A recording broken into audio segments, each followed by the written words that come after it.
Hey guys, and welcome back to the channel. Hope everybody's doing well. In today's video, we'll be finishing Rey Mysterio. We've got 5 points to go on him, so about 2 games.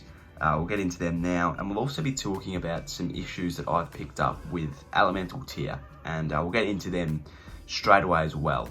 So the first issue that I've picked up with Elemental Tier, and I know it's been around for a while, but I've only been in this situation once, is the ability to jump from plus of 36 tier to plus of elemental tier without having to do anything. Now, I know that it is very important to reward your top tier players, and you know, obviously we all know that the further you are into a tier, as in like base, plus and plus, if you're in plus, you've got the easiest chance to pull cards off the board. You know, it doesn't take as long, and I think that that's very important, that people are rewarded. But for me, doing that takes out the grind aspect of the game. Like I could leave the game now, leave my team, not do anything, and come back at SummerSlam 20 tier, and I'm at the start of Elemental plus. Like there's no, I'm still rewarded for not doing anything, sort of thing. So yeah, I don't quite like that, but I can see why they do that. Let me know what you think of that in the comment section down below. That's just sort of a personal thing that I've got a little bit of an issue with, but at the end of the day, look, it does reward the top tier players, and that is also very important. But the second thing, and the main thing that is very, very disappointing when it comes to Elemental Tier, and the issue with it, is the stats. There's never been a tier like it before where the event card of a previous tier beats the pro of the new tier. And an example of this is, I saw a picture on Twitter where a ranked 2000 Eddie Guerrero, a ranked 2000 LMS Drew McIntyre defeats a Elemental Pro base Eddie Guerrero. And Eddie's quite a high level card as well. So that is not good.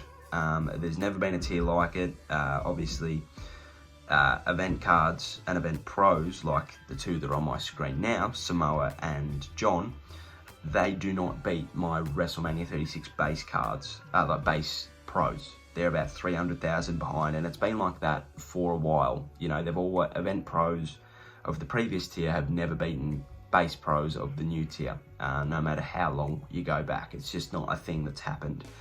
And I think that that is very, very worrying. It makes base pros genuinely useless for people's decks, apart from obviously my Ring Dom deck's at Elemental plus, so I don't need to add anything to that. But my Road to Glory deck, my Giants, you know, it's fine for all of them, but for my top 8, it does nothing, except for my females, and that's just because there was only one event card that I went for. Obviously, I could have got Kyrie and Natalia, and I think that there was another one. Kyrie, Natalia, and Asuka, that was the other one. So obviously I could have gone for them, but I didn't. But this is very worrying for me with this stat issue, because obviously, and we all know this, 2K20 or 2K21 is not going ahead. So SuperCard is 2K's biggest WWE income, because Battlegrounds isn't out yet. So that is worrying, because it means that as new tiers and new seasons progress, it becomes very, very more difficult for the free player to advance. It shows me that now you need a deck of event cards to get into the new tier, and that's not the way it should be. Obviously, everybody has the potential to get every event card.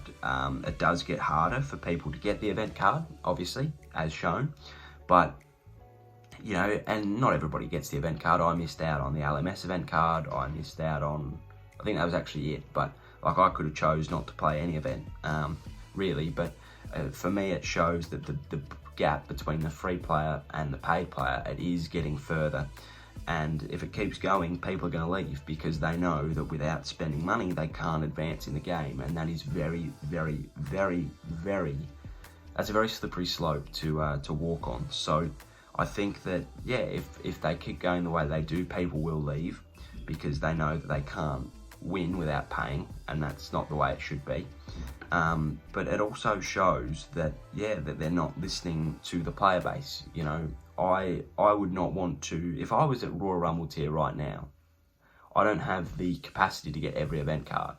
You're right, that's just a thing. But for for cards not to be able to mean anything anymore, it makes it very, very difficult to play a game. You know, it makes team events useless, it makes TBGs useless, it King of the Rings useless as well. You know, it does make, it makes them very, very difficult to play, and that's where I lost a lot of motivation. Was I thought, well, what's this R-Truth really going to do for me?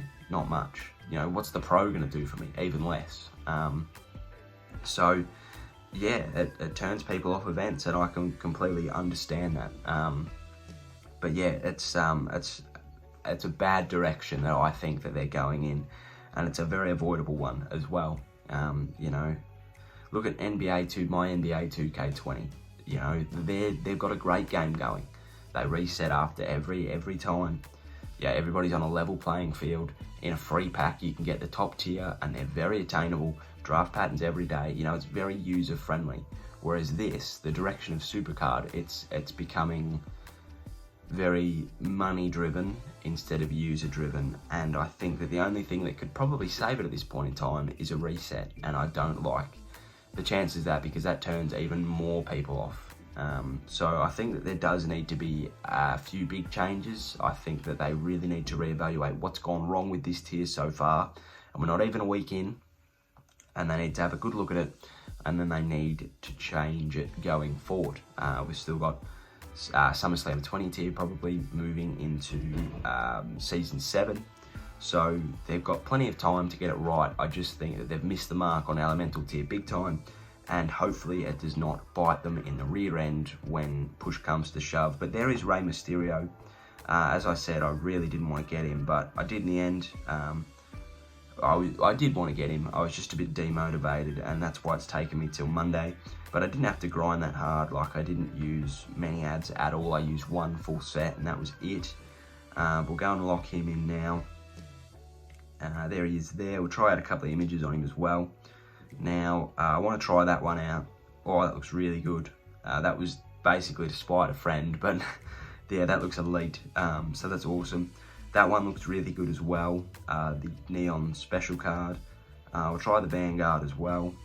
That looks good. They all look good. They all fit the card, which is nice. And we'll try the Nightmare too. That looks good as well. I might actually stick with that. Who would have thought I'm using a Nightmare card? But yeah, that'll do it. Thank you for watching. We've got the Berserker team event starting tomorrow. That'll be great.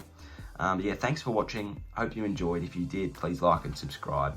Have a great day, and I'll see you for some Berserker team Ring Dom action tomorrow. So cheerio, sayonara, and goodbye.